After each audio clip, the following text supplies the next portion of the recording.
Okay, you beautiful people. So let's look at advanced training techniques as part of your level 3 personal trainer award, or if it's just for your own knowledge on how to build hypertrophy training programs, muscle building training programs, or strength training. So we've got two different types of supersets. Superset is two exercises that are performed back to back with no rest. So we can split that superset into agonist superset and antagonist superset. So an agonist superset would be two exercises that are performed back to back of the same muscle group having no rest. Now, in some cases, you may want to put in some rest.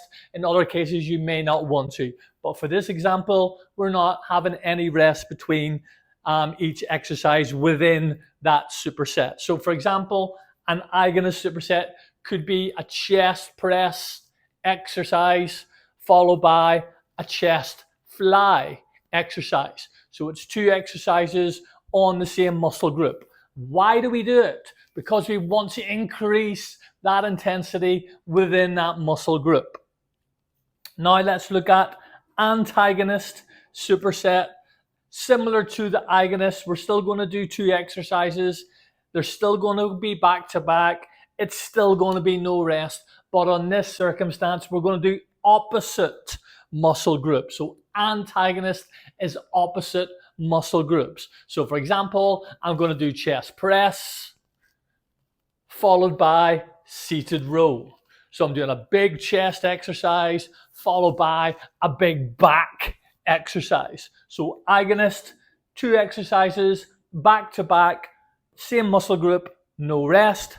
Antagonist, two exercises back to back, opposite muscle groups, no rest.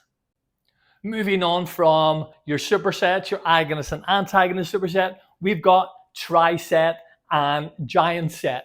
Quite similar to your supersets, but we add in some exercises. So a triset, tri meaning three, it's three exercises performed back to back on the same muscle group with no rest. Again, similar to the superset, you can add in a small rest period, but you really want to keep that intensity in that muscle group so you get better hypertrophy, better muscle gains. Giant set is 4 or more exercises performed back to back on the same muscle group with no rest. So your 3 exercises, for example, could be chest press, could be flies, and could be push-up. Your 4 exercises could be for squats, reverse lunges, deadlifts, and calf raises. So we're all in the same muscle area, the same muscle groups. So even it could be squats, lunges, deadlift, leg extension, or leg curls. So there we've got 5 exercises all performed back to back. Really, we want to do it to increase that intensity within the muscle group. Plus it also condenses the amount of time that your workout will last. So if you've only got 30 minutes, you could add in a giant set or a triset to condense that workout for your client. Moving on from trisets and giant sets, we're going to look now at pyramid sets. So pyramid sets can either be ascending, they can be descending, they can be complete, or they can be skewed. So first of all, let's have a look at an ascending pyramid. So an ascending pyramid means we're going to start off at a light weight. So for example, this could be 65% of your client's 1 rep max. And we're going to do high repetitions.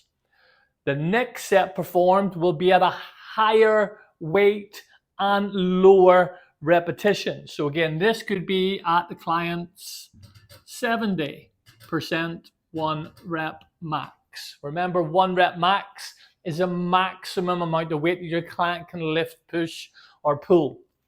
The next set then, we're going to get heavier and we're going to reduce the amount of repetitions. So this final one could be an example at 80, 5% of your client's 1 rep max. Okay, so these are just examples. So ascending, we're going to start light on the resistance and we're going to do high volume of repetitions. The next set up will be at a higher weight and lower repetitions. Then the third phase of this ascending pyramid will be heavier weight and reduced amount of repetitions. So it's increasingly getting heavier. So that's an ascending pyramid. Now let's look at descending pyramid. So we're going to start at the heavy weight, coming down to the lightweight. We're going to start off at low reps, moving all the way up to high reps. So ascending,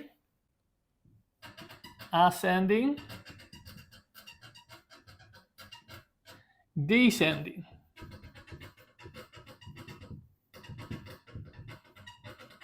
Okay, now we can do a complete pyramid. So complete pyramid means we're going to go all the way up. So we're going to start off at a lightweight and many reps, all the way up to the heavy weight and reduce the amount of reps all the way from high weight back to low weight. So we go 1, 2, 3, 4, 5. We go all the way up, then we come all the way down, making it a complete pyramid. Now we've got something what's called skewed, meaning we can go from here at the lightest weight, we can go all the way to the heaviest weight, we can come all the way to the lightest weight and go all the way into the middle weight. So there's no real set structure to the skewed pyramid. We can go all the way up, all the way down, halfway up, all the way down, all the way up.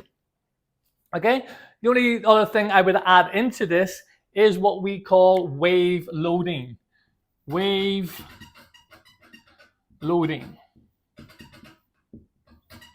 Okay, so if you think of a wave that will go up, down, up, down, up, down, it's similar to the ascending, descending pyramid. So the first set will be coming up. Set 1 will be going up. Set 2 is coming down.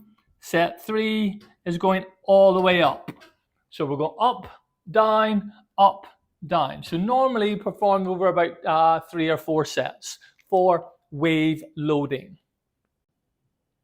Okay, well done so far. I hope you're keeping up. If you've got any questions to this point, just drop me a little comment in the comment section and I will get back to you. So let's now look at pre-exhaust, post-exhaust, partial reps and negatives. So again, you may have come across some of these in your own training. So a lot of this could be a little bit of revision for you or it could be new information. So pre-exhaust, we're going to do an isolation exercise followed by a compound exercise. So for example, an isolation meaning one joint is in action. A compound is 2 or more joints in action. So here I've got the elbow joint on a bicep curl. Here I've got the elbow joint and the shoulder joint on a seated row. So an isolation exercise meaning one joint, a compound exercise meaning 2 or more joints are moving. So let's now look at the pre-exhaust. I can do a bicep curl followed by a seated row. Why would I want to do this? Because I want to fatigue the smaller muscle group, meaning the bicep. So the big muscle group, the lats and the rhomboids, have to work harder. So the reason why I do pre-exhaust is to fatigue the isolation exercise. Is a smaller muscle group, so the bigger compound muscle needs to work a little bit harder. So let's now look at the reverse of this, is then the post-exhaust. So I will do the compound exercise first, followed by the isolation exercise. So if I look at chest press, the big muscle group, the compound, the elbow joint and the shoulder joint, then I can follow by a tricep kickback. The elbow joint is moving. So I want to fatigue the big muscle group so the smaller muscle group works that little bit harder. Okay, so now we look at partial reps. So normally on exercise, we go through the full range of movement, full range of motion. On partial reps, we want to increase the time the muscle is under tension. So for example, I can come halfway up, half all the way down, halfway up, all the way down, halfway up. So the muscle is under tension for a lot longer rather than coming all the way up, all the way down. So I can come halfway up, all the way up, halfway down, all the way up, halfway down. So that muscle is under tension through that whole exercise. So partial reps. Let's now look at negative reps. You must have done some of these in your own training. So we're working on the eccentric movement where the muscle is under tension on the eccentric movement, meaning the muscle is still working. So you will assist your client up, then nice and slowly down. They'll come down, they'll come down. So that muscle is under tension all the way down. The reason why we do it is because you get better gains on eccentric negative training than you will do on a concentric movement. So we have pre-exhaust, the isolation followed by the compound exercise. We do it because we want to fatigue the small muscle group, so the big muscle group needs to work harder. Post-exhaust, we do the compound exercise followed by the isolation exercise because we want the small muscle group to work harder, so we fatigue the bigger muscle group. Partial reps, we want to increase the time under tension, so all the way up, down halfway, all the way up, down halfway. We want to increase that time under tension. And negative reps, we want to work the muscle on that eccentric phase from the concentric movement to the eccentric under tension. Okay, let's get into the last couple for you then. We've got drop set and we've got forced reps. Okay, so a drop set, different ways you can do this. You can start off at the 1 rep max and one maximum amount of weight that your client can do for 1 repetition, but we're always at each time going to go to the client's failure until they're exhausted. So for this example, for the first set, I'm going to go at my clients 80% of 1 rep max. They're going to complete that set until they physically cannot do any more. Then I'm going to drop 10%.